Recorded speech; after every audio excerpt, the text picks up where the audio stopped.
Saudações esmeraldinas. O que falar depois dessa rodada, né? O que falar depois daquele 6-4 inacreditável de sábado? Com certeza, para quem gosta de futebol, foi um espetáculo. Muitos dizem que foi o melhor jogo do Campeonato Brasileiro, mas pra gente não tem como gostar daquele dia. O Goiás teve a vitória nas mãos depois de se recuperar heroicamente de um abalo moral no primeiro tempo, de um 2-0, depois de um 3-1, com tudo aquilo que temperou aquele primeiro tempo, virou o jogo e depois não deu conta de segurar o placar. Nós vamos falar um pouco sobre isso, sobre as condições do Goiás da agora para frente. Vamos ter agora uma data FIFA aí, a última do ano, e depois disso vai ser jogo quarta e domingo, quarta e segunda, sábado e quinta, vai ser desse jeito a partir de então até o fim do Campeonato Brasileiro. Então, se você ainda não se inscreveu no canal, se inscreva aí. Esse é o canal Verde 33, eu sou o Helder Dias.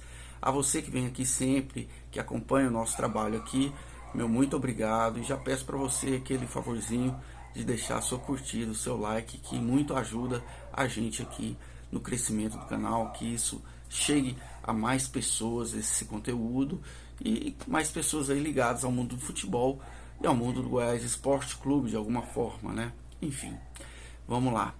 Olha, eu falei no último vídeo sobre a questão dos 6 pontos, que eu chamei até de 6 pontíssimos, né, para dar uma força na expressão. E também falei sobre o copo cheio e o copo vazio. Quem não viu o vídeo, no final desse vai aparecer para você. E eu continuo achando que a gente ainda pode ver, por incrível que pareça, essa situação hoje sob a ótica do copo cheio e o copo vazio, mas os 6 pontos não vem mais. O Goiás perdeu um jogo que não poderia perder na briga para resistir na Série A. Isso é o primeiro que eu vou falar aqui.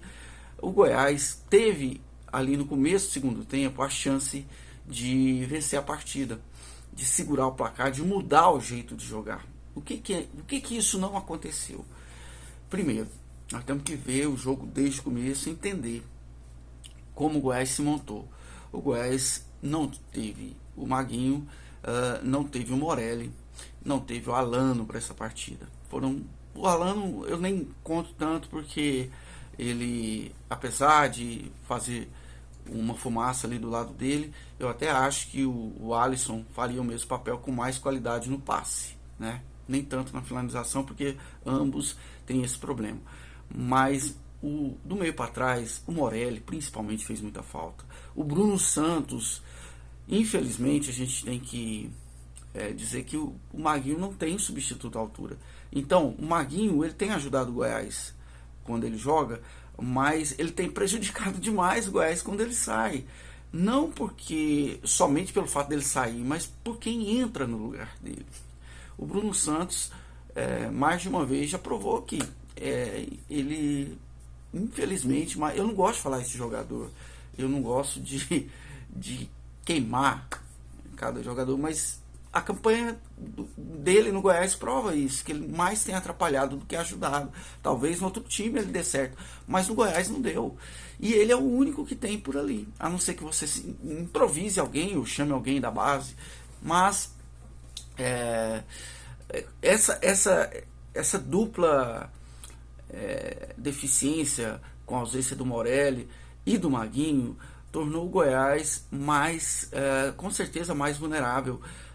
Os gols saíram com muito mais facilidade do que em outros jogos, e aí a gente vai parar aqui, eu vou abrir um parêntese daqui a pouquinho para falar sobre os jogos de exceção do Goiás, e esse foi um.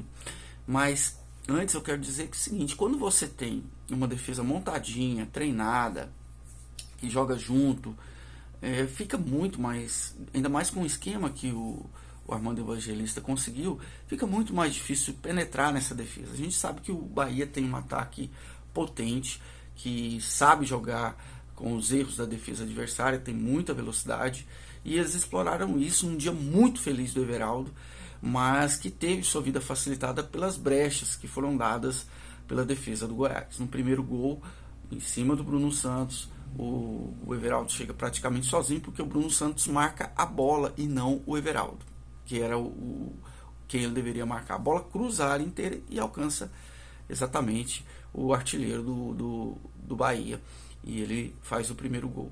O segundo gol, a gente sabe o que foi considerado o gol mais bonito do Fantástico. Na verdade, ele não é um gol bonito. Na verdade, ele nem é um gol. Ele é uma jogada de futebol americano.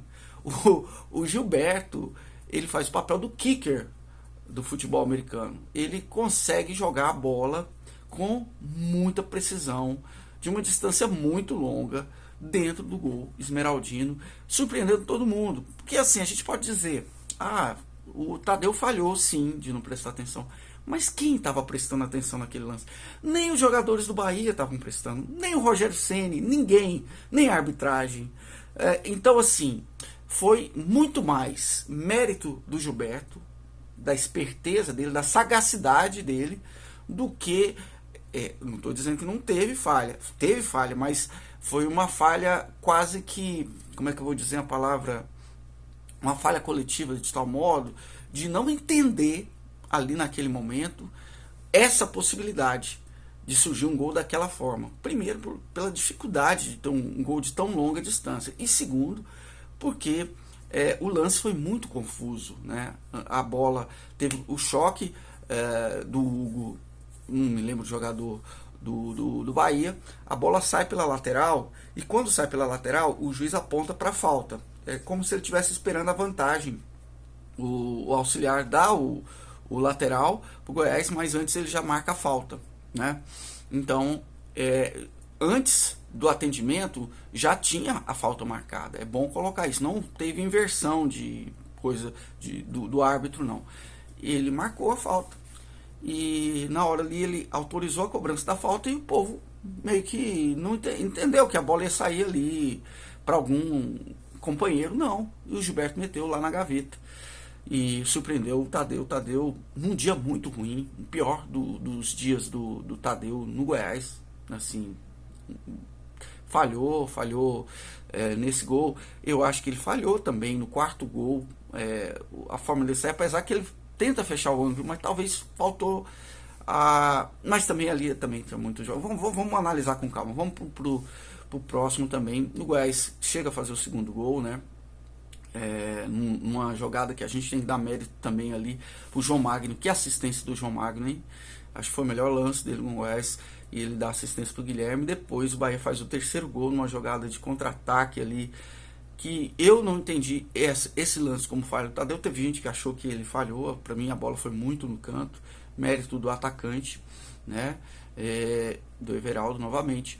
E aí depois o Goiás faz o segundo gol de pênalti, fica 3-2 no finalzinho, consegue mais um gol com o Babi. O Babi entra, olha só como isso é interessante. Nesse momento nós vamos parar para pensar.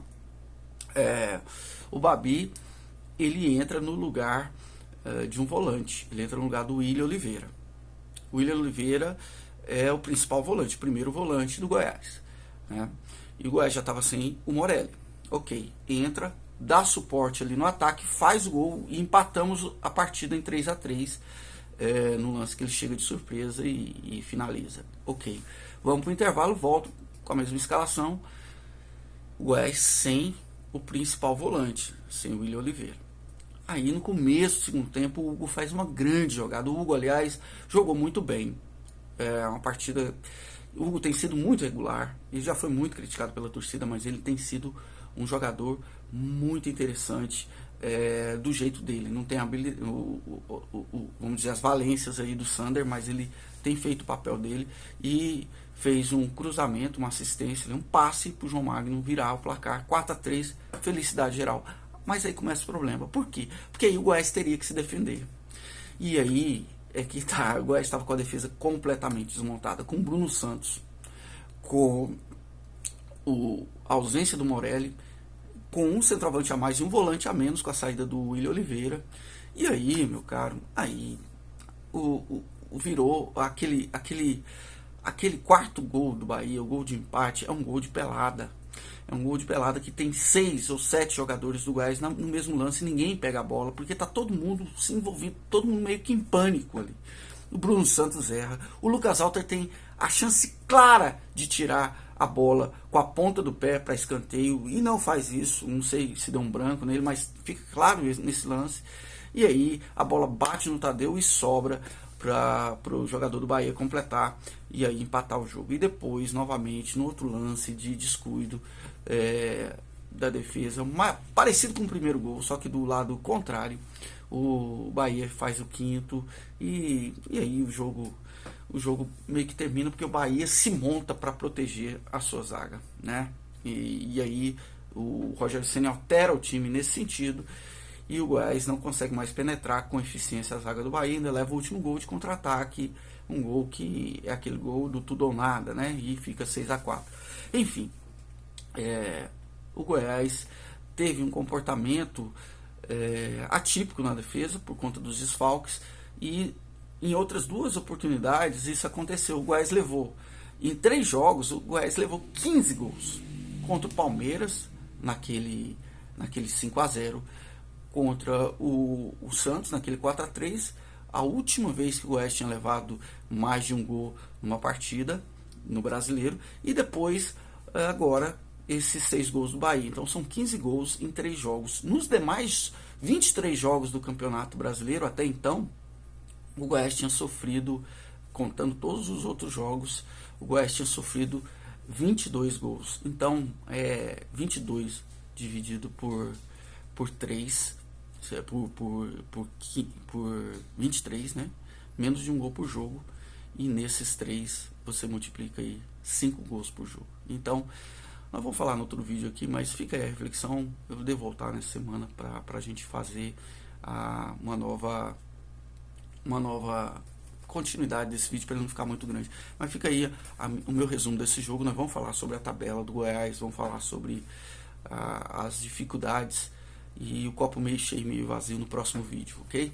Fica aí, estamos na 18ª posição, está muito complicado e vamos ter que ter muita sagacidade em tudo isso. Até a próxima.